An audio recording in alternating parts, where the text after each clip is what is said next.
What's going on, everybody? Welcome back, and today we're going to be talking about week 5 and week 6 for Burn-in on this particular television. Now, I would have gotten to this a lot sooner, but I just didn't get the chance because I've been really busy with the holidays and with work and all that other stuff. But now I'm finally able to jump back on YouTube and show you guys what this TV is actually doing.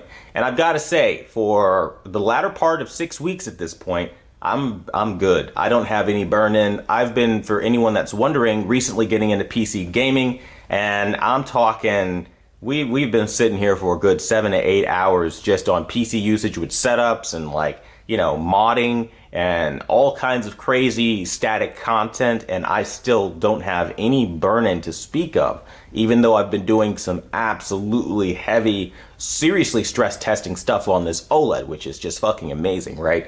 And I think if you're that person that was worried about burn-in, you still should be, because it's still a risk, but I don't give a fuck, right? I'm taking my OLED and I'm running it through the ringer so that everyone can see what it's like with real world usage on an everyday basis, and that's what I wanted to show you guys. So now that we kind of have that established, I want to go ahead and get out of this. And for anybody that's wondering, if you want going forward into 2020 to see all of the things that I will be comparing when I talk about movie scenes, I will be using my copyright-free TV demo playlist. So make sure you check that out, because I will be expanding on this. Even if it doesn't get views or whatever the case may be, I don't care about that stuff. I really want to put this out as a resource for those who want to, again, verify what I'm seeing on my end when I do these comparisons, because trust me, this is what I'm going to be using. I will not be using the actual movies, but rather this custom content that I have created to avoid copyright strikes. Now, that out of the way, let's go over into our testing material playlist. Another immeasurably valuable resource for you guys, because I have all kinds of tests here that you guys should check out for a lot of the stuff you ask for a lot of the time, like how to check uniformity and ABL and things like that. A lot of the stuff is here. Dirty screen effect, motion, all of these tests are here. And I will be expanding on things. Right now I'm working on a banding test for you guys. So again, just keep your eyes out for that stuff. Now, all that housekeeping out of the way, let's dive into our burn-in checker here. And as you can see, from corner to corner, I'm looking pretty clean. Now, again, in typical fashion, me being myself, if I was an ignorant OLED owner, I'd tell you, you can never get burn-in no matter what you do. They've fixed the problem. It will never, ever happen. And that's just not true. There are definitely panel variances where you can roll a bad OLED and you can definitely get burn-in. There's definitely situations where, again, some are just more susceptible to burn-in than the others. And that would be the LG B series and typically the C series. Those do really poorly in my experience, from not only ownership, but also being a professional calibrator and seeing those OLEDs. So I know a lot of you guys are snagging up OLEDs on sale right now. The B series typically does worse with burn-in my experience. I've seen way more B6, B7, B8, and even a B9 at this point with burn-in than I have any other OLEDs so far. So just keep that in mind.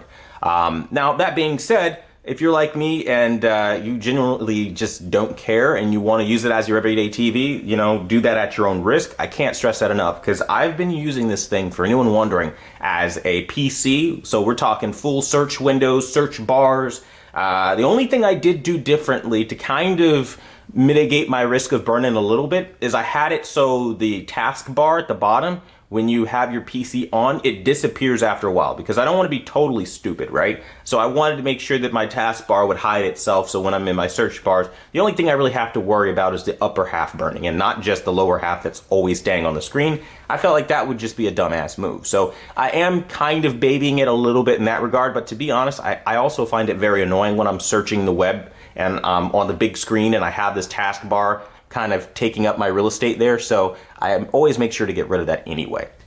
Now, that's really the only thing I've done to baby this thing. Video games, open world games, I've been playing Star Wars Battlefront 2, full HUDs enabled, a lot of Naruto, Ultimate Ninja Storm 4, full HUDs. And basically any game that I've played on this, full HUDs enabled. I've also dabbled into modding, and modding has taken a considerable amount of time to figure out on my end, because just a little word of advice for anybody getting into PC gaming, modding tutorials suck, and the people making these mods are not explaining it clear enough. That being said, do that also at your own risk. We'll talk about all that stuff later, but so far for week 5 and 6, man, I've been having fun watching loads of movies. People were wondering about the 16:9 aspect ratio and the 4:3 aspect ratio burning into your screen. So I've been watching loads of that kind of content, movies particularly, and I haven't had a problem. I watched the classic Rudolph movie this Christmas season, classic Charlie Brown. You guys know what it is, Christmas, right? So far, so good. There really is nothing to speak of. Am I feeling a little bit more confident with OLED at this point? I'd be lying if I told you I wasn't. I definitely am feeling a lot more boisterous and a lot more confident in the capabilities of this particular OLED panel and its susceptibility to burn-in. But, you know, again, to each his own. You could try it out and, again, be like I was with the LG C8, where within my first week of owning the LG C8, it got burn-in. So it could be either way. It's a roll of the dice and you really don't know what you're going to get. So I just wanted to stress that to the highest level because, again, there's so many people talking about, see, I don't have burn-in and it's been this many weeks. Look, it's been 6 weeks for me. I don't have burn-in. Am I happy? Fuck yeah. But does that mean you will never have a problem? Fuck no. And I have to be real about that because I've seen these problems from different OLEDs, and that's just where we're going to leave it. That being said, if you guys have any questions, stop by the live stream tonight. It's happening at 7 p.m. through 8 p.m. Eastern Standard Time. Ask any question you want live, and you will get, for the most part, an answer.